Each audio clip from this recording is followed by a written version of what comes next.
Quiero darles la bienvenida una vez más a Develando el Misterio de la Biblia. En esta sesión cubriremos 2 períodos, hablaremos de la revuelta macabea y luego sobre la primera parte de Jesús, el período dorado del cumplimiento mesiánico.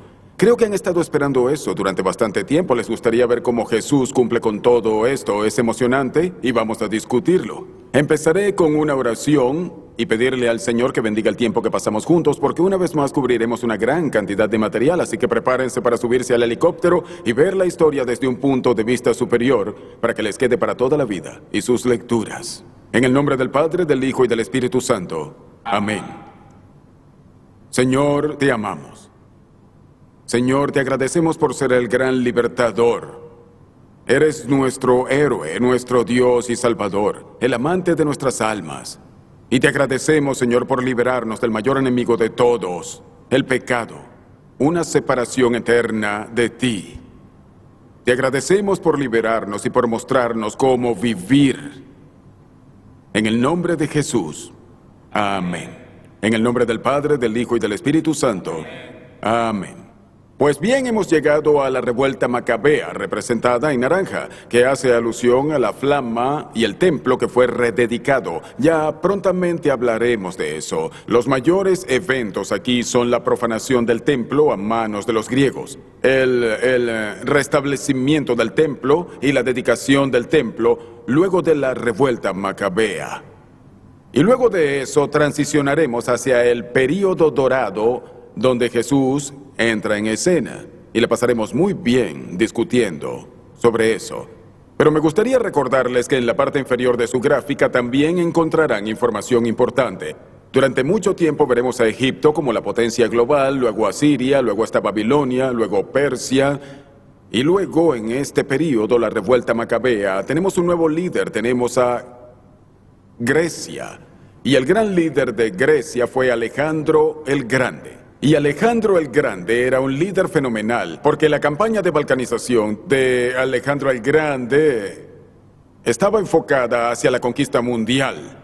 Y la balcanización hizo que todo el mundo adoptara el idioma griego, la religión griega y las costumbres griegas. Él llegó a Jerusalén en 332 con eso en mente. Pero cuando llegó y conoció al sumo sacerdote, estuvo francamente impresionado. Así que le permitió a los judíos mantener su identidad judía. Pero Alejandro murió inesperadamente en sus 30 de una infección viral, dejando todo su imperio a manos de sus generales, y 2 de los generales más poderosos se levantaron: Ptolomeo y los Seleucidas, si pueden verlos en la gráfica cronológica de sus Biblias. Ptolomeo reinó desde Alejandría y Egipto, y reinaron por sobre toda la tierra de Israel durante un tiempo. Fue durante este período que las escrituras hebreas fueron transcritas a griego.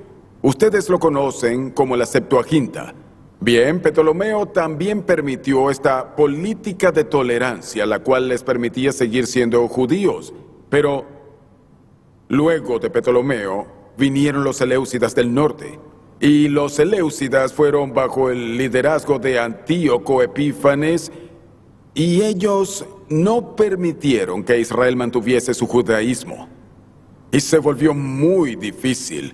Conversiones forzadas, profanaron el templo, hicieron cosas horribles. Y los Seleucidas llegaron a una pequeña ciudad al noroeste de Jerusalén, llamada Modín. Y en Modín había una familia muy devota llamada la familia de los Macabeos. Y los Seleucidas llegaron e intentaron convertir a la fuerza a la familia de los Macabeos, liderada por Matatías, y sus 5 hijos no lo hicieron. Un hombre se levantó y dijo: yo lo haré, veneraré a estos dioses extranjeros, y en ese momento empezó la revuelta macabea. Ese hombre era de Modín. Y esta revuelta macabea contra los griegos tuvo lugar por aproximadamente 24 años, y en solo 3 años tomaron de vuelta el templo. Lo tomaron de vuelta y lo rededicaron, pero no tenían suficiente aceite para esa rededicación. Y ellos pensaron que en ese momento había sucedido un milagro, porque el aceite duró, y eso es conocido hoy en día como Hanukkah. El Hanukkah es esta celebración. En el Nuevo Testamento se llama la fiesta de la dedicación o la fiesta de las luces. Ahora, Judas Macabeo era el hermano clave entre los hermanos. El martillo. Él es aquel que era como un tipo de Mesías al derrotar al enemigo y conquistar el templo, y Jesús más adelante transita por ese camino cuando llega a Jerusalén y purifica el templo. Bien, Simón Macabeo y sus hijos terminan dominando al final de este periodo de la revuelta macabea en lo que era llamado la dinastía Hasmoniana. No hablaremos de eso por ahora, pero pueden investigarlo y estudiarlo. Es la dinastía Hasmoniana y reinaron hasta que Roma ocupó la tierra. Bien, así comenzamos nuestra transición a Jesús. A medida que los griegos pierden fuerza y Roma se convierte en la nueva potencia mundial de esta tierra, justo antes de la llegada de Jesús. Y así nos movemos a la realización mesiánica en dorado. Y el libro que utilizaremos mientras leemos, a pesar de que leeremos otros libros ahora, es el Evangelio de Lucas. Ya vieron cómo Judas Macabeo liberó a la gente de Grecia, ¿verdad? Es una figura muy popular entre los judíos. El próximo ocupante es Roma, y todos estarán buscando a alguien. Todo Israel estará buscando a alguien como Judas Macabeo para que los libere de Roma. ¿Serán liberados de Roma o de un enemigo más grande? Y creo que ustedes saben que Jesús los liberó de un enemigo más grande. Un enemigo mayor. Bien, antes de que lleguemos a Jesús y a la realización mesiánica, es importante saber que ha habido algunos cambios en este periodo de tiempo cuando Israel estaba fuera del país, en Babilonia, durante toda la revuelta macabea. Tenemos el ascenso de los fariseos, tenemos el ascenso de los seduceos, y la sinagoga se hace popular.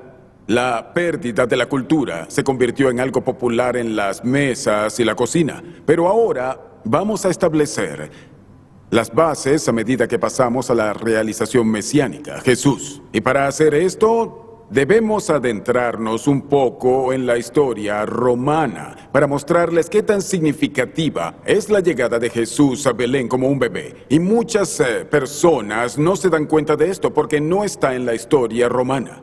Pero antes de que Jesús entrara en escena, uno de los nombres más grandes en Roma era Julio César. Desde el 100 a.C. al 44 a.C., Roma tenía un gobierno llamado la República. Y la República usualmente era dirigida por 3 individuos importantes, y esos 3 individuos importantes reinarían sobre la tierra. Todos han escuchado de Julio César. Julio César era parte del liderazgo de la República, pero él se proclamó a sí mismo como el Dios. Imaginen eso en sus tarjetas de presentación. No llegó a ser tan grande a pesar de que se autoproclamó Dios y muchos creyeron que él era el hombre Dios, pero fue asesinado en el teatro de Pompeyo por Bruto. Dirigido por Bruto, debo agregar. Pero descubrieron que después de que Julio César fuese asesinado, descubrieron que él había adoptado a un joven de nombre Octavio.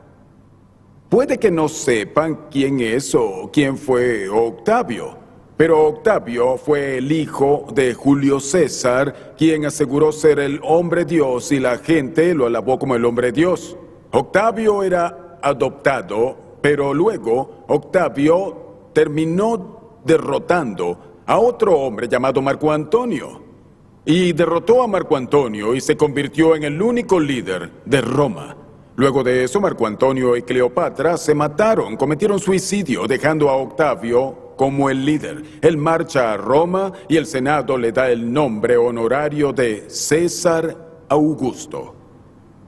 Y César Augusto se convirtió en el Dios personificado del mundo. Y en el Corán hay una inscripción arqueológica que dice: nunca antes hubo, ahora no hay, ni en un futuro habrá alguien que opaque la gloria de César Augusto, que es la pieza principal, aquel que guió la Pax Romana y aquel que guió el Evangelion para el mundo. Evangelion es las buenas noticias. ¿Acaso esto les suena familiar? Justo antes de que Jesús entre en escena, tenemos a todo el mundo venerando a un hombre Dios que trae la paz y las buenas noticias al mundo. En medio de esto, un bebé nace en Belén. El Mesías prometido, aquel que cambiaría el mundo y cumpliría todo lo que hemos estado estudiando en el Viejo Testamento, el verdadero hombre Dios. Ahora, lo que me gustaría hacer con nuestro tiempo mientras hablamos de Jesús, me gustaría hablar un poco de quién es, ¿saben? Podríamos pasar todo el tiempo de estas sesiones hablando solo de Jesús. ¿Y saben qué? Lo hemos hecho.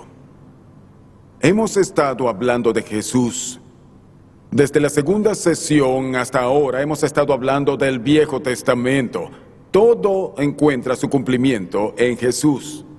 A esto le decimos cristocéntrico. Todo lo que hemos leído encuentra cumplimiento en Jesús.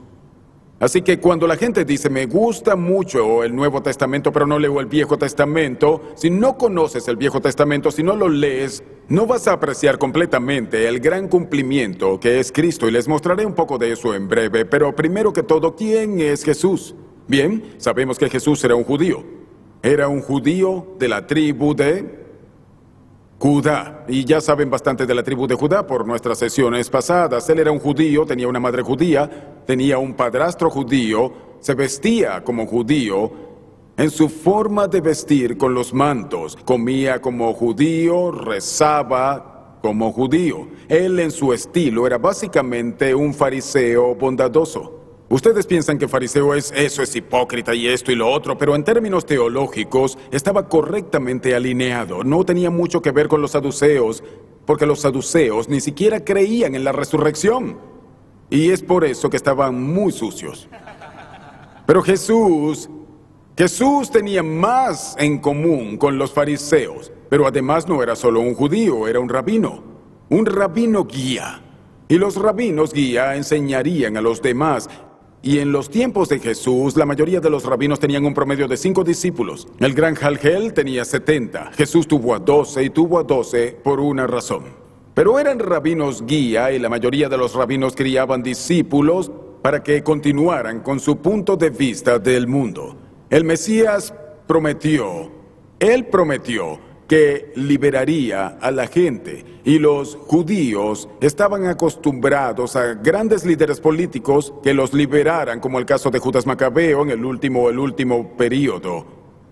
Pero Jesús sería de una orden distinta, porque su enemigo no sería un país físico o personas, sino el pecado sería el enemigo. Verán, Jesús no era solo un hombre. Él era Dios. Y este es un misterio. Lo llamamos la unión hipostática. Es una persona con dos naturalezas, humana y divina, en una persona. E incluso el Consejo de Constantinopla dijo que tenía dos mundos, el mundo humano y el mundo divino, y que nunca se abandonarían el uno al otro. ¿No sería eso grandioso? Por aunque sea un día. Estar unido en cuerpo y alma con Dios. Ese es Jesús. Una persona con dos naturalezas. Encontramos otra cosa sobre Jesús que es interesante. Y es que Él calza en el patrón que hemos experimentado durante todas las escrituras hebreas, y es el traspaso del primogénito. Vemos esto con Jacobo y Esaú. Si leemos bien en el nacimiento de los hijos de José, lo vemos otra vez, este traspaso del primogénito. Y lo vemos en Jesús, porque Israel, ¿quién es Israel para las naciones? El primogénito de Dios. El primogénito de Dios entre las naciones. Y todo lo que hicieron, y todo lo que experimentaron, y toda la palabra y obras de Dios fueron escritas para nosotros y nos dicen lo que es Dios. Pero al final, desde el principio hasta el final del Viejo Testamento, encontramos que ellos no cumplieron la meta de la virtud y gloria de Dios. No cumplieron con eso. Y así, Dios envía a su Hijo unigénito y tenemos este reemplazo del primogénito, pero en este caso, el reemplazo es el Hijo de Dios, Jesús. ¿Y qué vino a hacer Jesús? Bien, observando esto, quiero de alguna manera ayudarlos a entender cómo leer el Evangelio, y lo que estoy a punto de demostrarles, les muestra cómo Jesús viene para cumplir con todo esto. Muchas personas piensan que cuando vino para solucionarlo todo. Así que si tenemos el Génesis justo aquí, donde estoy parado, y nos movemos hacia el Nuevo Testamento, hemos pasado por toda esta historia juntos. Y finalmente llegamos al final del Viejo Testamento, y aquí está Jesús. Y como que pensamos que Jesús sigue caminando, ve para atrás y dice, vaya, eso no funcionó. Yo voy a comenzar el cristianismo. Eso es lo que haré. Y pensamos que eso es lo que hace, pero no es así en lo absoluto. Esto es lo que hace Jesús, y el Papa Benedicto XVI habla de esto en sus libros sobre Jesús. Se llama, y es una gran frase, la historia recapitulativa. ¿Qué hace Jesús? Él no sigue caminando hacia adelante, Él se voltea. El Hijo unigénito de Dios retrocede, y en sus 33 años de vida vuelve a vivir esta increíble historia. Él vuelve a vivir la increíble historia y se consuma en su vida. En lo que Israel fracasó, lo que ustedes hubiesen fracasado, lo que yo hubiese fracasado, Él lo cumple. Él lo cumple con éxito. Por ejemplo, les daré un ejemplo que no nos quite mucho tiempo y luego les daré algunas comparaciones rápidas. Mateo capítulo 4. En Mateo capítulo 4, ¿qué está haciendo Jesús? Sale de las aguas del bautizo en Mateo 3. En Mateo 4, sale de esas aguas, va al desierto por 40 días, es confrontado por el enemigo, y él cita las Escrituras y victoria, victoria, victoria sobre la tentación en el desierto. Piensen, así es como se lee el Nuevo Testamento. ¿Acaso alguien más salió del agua, fue a un desierto durante 40 días y lo pusieron a prueba 3 veces? Sí, recuerden, Israel y Egipto salieron de las aguas del Mar Rojo, entraron al desierto durante 40 años y probaron a Dios 3 grandes veces. Verán a Moisés hablando de eso en Deuteronomio 6:8. Jesús sale de las aguas del bautizo, se va al desierto, lo confrontan 3 veces, arroja citas al enemigo. ¿Pero qué cita? Deuteronomio 6:8. Esto se llama recapitulación. Él está viviendo nuevamente todo lo que es y lo que hace que sea tan fascinante estudiarlo, venerarlo, seguirlo, imitarlo. Es por esto que las Escrituras son más profundas de lo que muchos de nosotros nos damos cuenta, más profundas. Déjenme darles un vistazo de esta recapitulación. En el mundo antiguo tenemos el jardín del Edén. En el Nuevo Testamento tenemos el jardín de Getsemaní. En los patriarcas, Abraham va a sacrificar a su hijo. En el Nuevo Testamento, Dios ofrece a su Hijo unigénito. En Egipto y Éxodo tenemos el Cordero de Pascua. El Cordero de Pascua de Dios es Jesús. En la peregrinación del desierto, Israel peregrina durante 40 años. Jesús pasa 40 días en el desierto. En la conquista, Josué entra a Canaán por el río Jordán. Jesús comienza su ministerio público en el río Jordán. En Jueces, Judá es el primero en enfrentarse al enemigo. Jesús de Judá lidera el ataque contra el verdadero enemigo, el pecado. En el reino real, Dios establece su trono, y en el Nuevo Testamento Jesús adopta el trono de David. En el reino dividido pierden acceso al templo. En el Nuevo Testamento Jesús se convierte en el templo. En el exilio, Dios dice que proveerá el Cordero para sí mismo. En el Nuevo Testamento Jesús dice, yo soy el Cordero de Dios. En el retorno, Israel regresa del exilio. Regresan del exilio y Jesús conduce a la gente de regreso del gran exilio del pecado. Y en la revuelta macabea, Judas Macabeo es la figura mesiánica que lidera la revuelta contra el enemigo Grecia. Y Jesús lidera la revuelta final contra el verdadero enemigo, Satanás y el pecado. Eso es recapitulación. Eso es ver cómo el Viejo Testamento y el Nuevo Testamento están relacionados entre sí. Verán, el Nuevo Testamento, como dijo San Agustín, el Nuevo Testamento es el Viejo Testamento revelado en Cristo. Y eso es lo que lo hace tan fascinante. Cuando vemos la vida de Jesús, Hay tanto de lo que podemos hablar, pero déjenme resaltarles algunas cosas para el resto de nuestra sesión. Una es que quiero atraer la atención hacia el catequismo, porque en el catecismo hay una maravillosa sinopsis de la vida de Cristo y cómo se relaciona con toda la Biblia, sobre todo con el Viejo Testamento. Y esto es clave, los eventos clave de la vida de Cristo. Si quieren anotar esto y revisar sus catecismos y buscarlos, será muy valioso. Del párrafo 456. Del 456 al 667. Del 456 al 667. ¿Bien? Ahora les quiero presentar un par de puntos. Hay 4 cosas que puedo pensar justo ahora que se mencionan en el catecismo que Jesús ha venido a hacer en el mundo y para nosotros. Una es que vino a redimirnos. Él vino a redimirnos. Fue en San Juan 1:29 que Juan Bautista dijo: «He aquí el Cordero de Dios que quita el pecado del mundo». ¿Recuerdan en Génesis 22 cuando Abraham iba a sacrificar a Isaac? Y Dios lo detuvo y le dio un cordero. Y Abraham dijo: ¿Dios proveerá el cordero? Aquí lo vemos. Dios nos redimió. Número 2, Él revela cuánto nos ama Dios. Dios ama tanto al mundo que nos dio a su Hijo unigénito. Quien crea en Él jamás perecerá, sino que gozará de vida eterna. Él nos muestra cómo vivir. Nos muestra cómo vivir cuando dice en San Juan 14:6, «Yo soy el camino y la verdad y la vida. Nadie viene al Padre sino por mí». Y dijo otra cosa: «Los haré hijos de Dios». Y nos dice en San Juan capítulo 1 que Dios nos da la potestad de ser hijos de Dios. ¿Recuerdan nuestra introducción? En los libros sagrados, su Padre que está en los cielos los ama y les habla como a sus hijos. Eso es de lo que se trata. Estas son 4 cosas que vino a hacer con seguridad. Pero Jesús además reconstruye Israel alrededor de sí mismo. Él reconstruye Israel alrededor de sí. Jesús reconstruye Israel y lo reconstruye alrededor de sí mismo.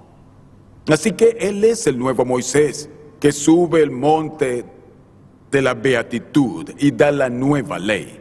Una ley que no es externa, pero una ley que es interna.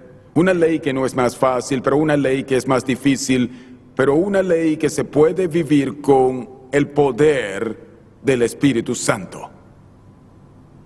Él es aquel que tiene 12 discípulos, correspondientes a las 12 tribus. Podemos seguir y seguir con estas paralelas, con estos ejemplos rápidos que les daba anteriormente, pero algo hermoso sucede antes de que Él se vaya y quiero compartirlo con ustedes. Si tienen sus Biblias, pasen a San Mateo 16. Una de las cosas que Jesús vino a hacer, adicionalmente a las 4 cosas que mencioné con anterioridad, es que vino a establecer su reino y su autoridad. Es su iglesia aquí en la tierra. Muchos nos sorprendemos con los directores ejecutivos de las empresas más grandes. Puedo imaginar que la mayoría de ustedes utilizan productos Apple, por ejemplo. Muchos de ustedes alrededor del mundo, todos alrededor del mundo que yo sepa, tienen acceso a un producto Apple. Durante años estuve inspirado por la genialidad creativa de Steve Jobs. Jobs fue una de esas personas que era como un visionario. Pero se enfermó de cáncer y sabían que iba a morir y se preguntaron cuánto material de Steve Jobs nos queda en inventario. Pero luego de que muriera se dieron cuenta de que el inventario no disminuyó, porque Steve Jobs pasó el talento de liderazgo de su ADN a Tim Cook, el nuevo director ejecutivo, que terminó llevando todo al siguiente nivel. Y déjenme hacerles una pregunta. Si Jesús está restableciendo su reino y establecerá su autoridad. ¿Quién creen que sea el mejor constructor? ¿Steve Jobs o Jesucristo? Creo que saben la respuesta. Jesús. En caso de que no lo sepan, Jesús es el mejor constructor. Y en San Mateo 16, lo que veremos es que antes de ir a Jerusalén, la cual es nuestra próxima sesión, en la que experimenta la pasión y muere por el mundo, veremos que se asegurará de que esta familia, esta iglesia, se mantenga viva y se asegurará de que su autoridad sea transferida. Así que en San Mateo 16 lo lleva hasta lo que conocemos hoy en día como el sur del Líbano y hasta Cesarea de Filipo y les hace una pregunta. Chicos, ¿quién dicen los hombres que soy yo? Y le dijeron varias respuestas. Unos dijeron que Jeremías, otros que Elías, otros Juan el Bautista, y algunos dijeron que otro de los profetas. Mal. Pero ¿y vosotros? ¿Quién decís que soy? Y un hombre le contesta. ¿Quién era? Pedro. Y le dice, tú eres el Cristo, el Hijo del Dios viviente.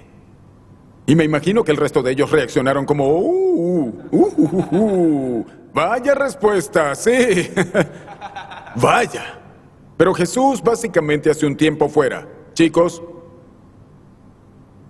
bienaventurado eres, Simón, hijo de Jonás, porque no te lo reveló carne ni sangre, sino mi Padre que está en los cielos. Y yo también te digo que tú eres Pedro, y sobre esta roca edificaré mi iglesia.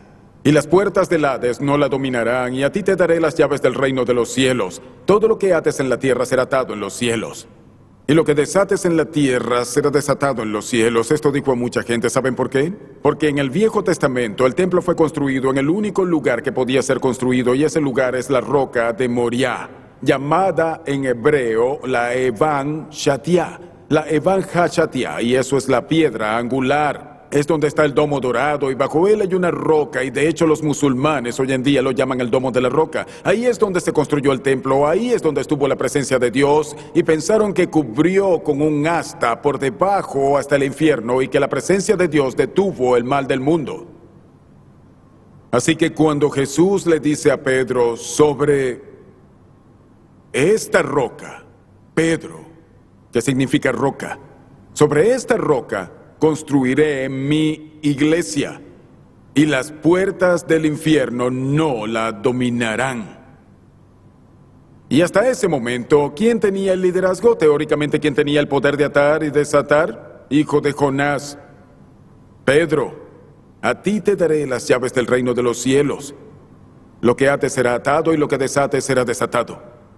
Amigos míos, esta es la introducción del Nuevo Testamento del primer ministro El Al-Jabayid, aquel que está a cargo de todo, el Papa, el papado. Y el papel del papado es mantener la iglesia unida y liderar cuando el rey no esté. En el Viejo Testamento el primer ministro lideraba cuando el rey moría o se enfermaba. Y Jesús ascenderá, como veremos, y le da las llaves a Pedro, y hay un solo lugar donde están las llaves. En las Escrituras hebreas, en Isaías 22, vayan y léanlo, es la descripción del primer ministro del Viejo Testamento, conocido como un padre. Se le da toda la autoridad de atar y desatar, y él mantiene a la familia unida.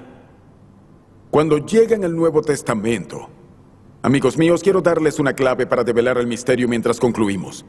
No pueden escoger o elegir lo que ustedes quieren que se cumpla. Deben aceptarlo todo. Tienen que aceptarlo todo. Y en el Viejo Testamento vemos que hay un primer ministro en el reino de David. Y en el Nuevo Testamento hay un primer ministro, y es una pregunta muy fácil. ¿Quién es el primer ministro? El que tiene las llaves. Pedro. Fin de la discusión. Pedro era el líder, y vemos esta sucesión de líderes hasta el día de hoy. Esta es una gran gracia para nosotros. A medida que concluimos con este periodo, que no lo estamos concluyendo en realidad, estamos transicionando, tenemos más que decir sobre Jesús en nuestra próxima sesión. Pero quiero darles un par de aportes aquí. Uno, ahora saben la respuesta a la pregunta: ¿por qué debo estudiar el Viejo Testamento? ¿Cuál es la respuesta? porque Jesús es el cumplimiento del Viejo Testamento. Y quiero terminar con esto, los quiero dejar con esto. Y sé que es simple, pero es significativo. Dios los ama tanto que envió a su Hijo por ustedes. Dios los bendiga.